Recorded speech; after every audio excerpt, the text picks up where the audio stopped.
Maaray naman ngayon ang mga Marikenyo sa pagsirit ng presyo ng isda sa mga merkado sa lungsod. Ang ilan kasi rito kasing mahal na raw ng karneng baboy. Ang mga detalye sa report ni Edniel Parosa. Literal ng kasing presyo ng karneng baboy ang ilang isda sa Metro Manila.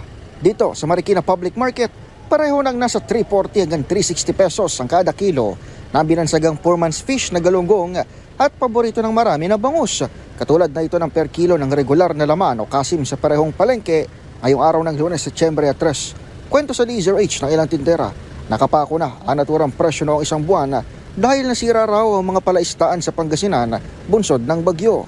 Habang nito lamang nakarang linggo nagbahal ng 40 ang maliliit na galunggong na itinuturo rin sa sama ng panahon. Diba bumagyo? Na wash out ang palaisdaan sa Pangasinan. Yung sinasabi nila, malakas ang hangin. Oo. Yun lang. Panahon. Sa panahon. Batay sa pinakahuling datos ng Philippine Statistics Authority, isang isda sa mga sumipang presyo dahilan ng bagyang pagsirit ng inflation sa 1.5% itong Agosto mula sa 0.9% noong Hulyo. Pareho ang dahilan ng Department of Agriculture sa mga sinasabi ng mga tindera sa Marikina.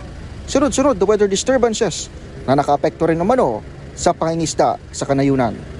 Para sa MBC TV Network News, ito si Edniel Parosa ng DZRH. Una sa Pilipinas, una sa Pilipino.